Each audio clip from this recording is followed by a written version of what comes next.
Dans ce chapitre 3 de physique, nous allons aborder certaines propriétés des ondes. Parmi ces propriétés, nous allons commencer par un phénomène qui est le phénomène de diffraction des ondes. Nous commençons donc par quelques observations expérimentales.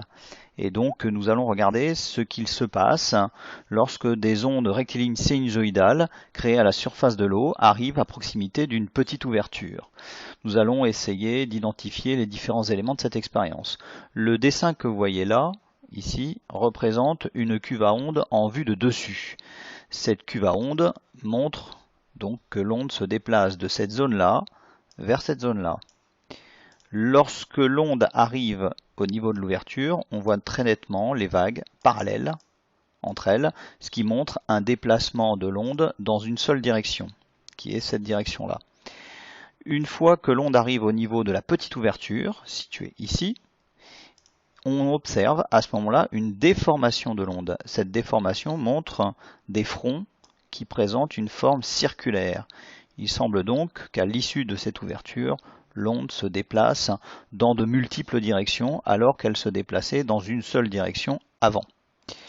Donc nous voyons donc d'une part que l'onde s'est déformée au passage de l'ouverture et qu'elle présente plusieurs directions à l'issue de cette ouverture. Ce phénomène est appelé phénomène de diffraction.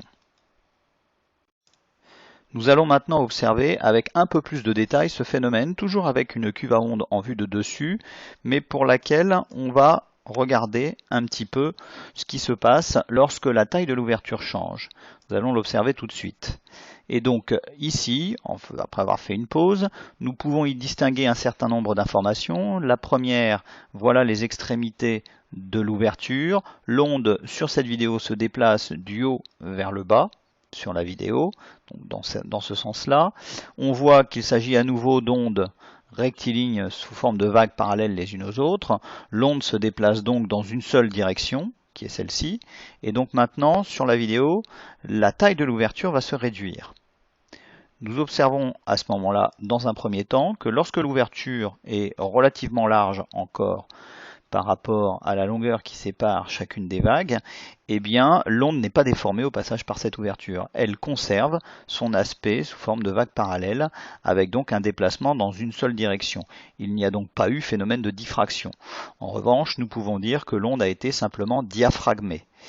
Nous poursuivons la vidéo au cours de laquelle la taille de l'ouverture se réduit de plus en plus.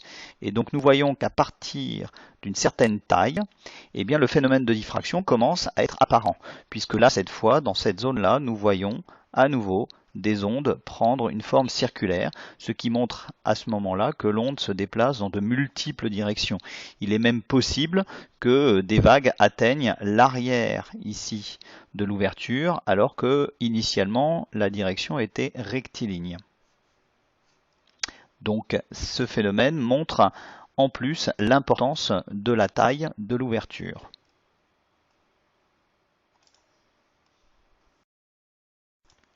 Il est également intéressant d'observer que ce phénomène peut se produire dans des situations naturelles. Par exemple, sur cette photographie aérienne du port de San Sebastián, eh bien, nous voyons à nouveau donc des vagues prendre une forme circulaire à l'issue du passage par cette ouverture naturelle, alors que le déplacement de ces vagues se faisait selon une direction relativement rectiligne, juste avant l'ouverture.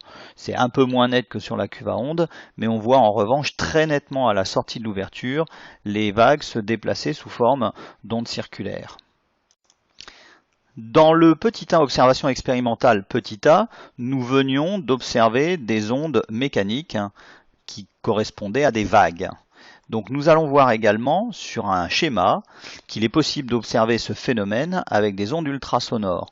L'expérience qui pourra être illustrée en classe donc représente ici un émetteur. Donc un émetteur qui, comme l'indique le texte, est très directif. Cela signifie que cet émetteur émet des ondes ultrasonores dans une direction privilégiée qui est celle-ci. Donc a priori, le placement du récepteur à cet endroit-là ne doit pas permettre d'enregistrer un signal. Lorsque, en revanche, nous plaçons ici une ouverture de faible taille, eh bien l'onde ultrasonore va passer à travers cette ouverture et un signal va être malgré tout enregistré au niveau du récepteur. Nous pouvons interpréter cet enregistrement par la remarque suivante: l'onde se déplaçait dans une seule direction avant l'ouverture, et à nouveau nous avons des ondes circulaires qui se déplacent à la sortie de cette ouverture. Ces ondes circulaires montrent qu'un récepteur placé donc à cet endroit-là va pouvoir enregistrer une onde ultrasonore. Donc ce phénomène va illustrer effectivement à nouveau le phénomène de diffraction. Nous pouvons même préciser que l'onde, en passant donc par la fente, s'est étalée. L'onde ultrasonore a donc subi un phénomène de diffraction. Un autre exemple beaucoup plus courant d'illustration de ce phénomène de diffraction pourrait être celui d'un groupe de personnes dans une pièce en train de parler ou en train de chanter, et une autre personne se trouve dans le couloir un peu plus loin, à quelques mètres. Eh bien, si la porte est ouverte, cette personne dans le couloir va entendre distinctement les sons produits dans la pièce, car les ondes sonores de ce groupe de personnes vont subir un phénomène de diffraction à travers l'ouverture que représente la porte ouverte, et donc à la sortie de cette ouverture, les ondes vont se déplacer dans de multiples directions. Certaines de ces directions peuvent correspondre à l'emplacement où se situe la personne qui est dans le couloir, et donc elle va percevoir les sons alors qu'elle n'est pas juste en face de la porte.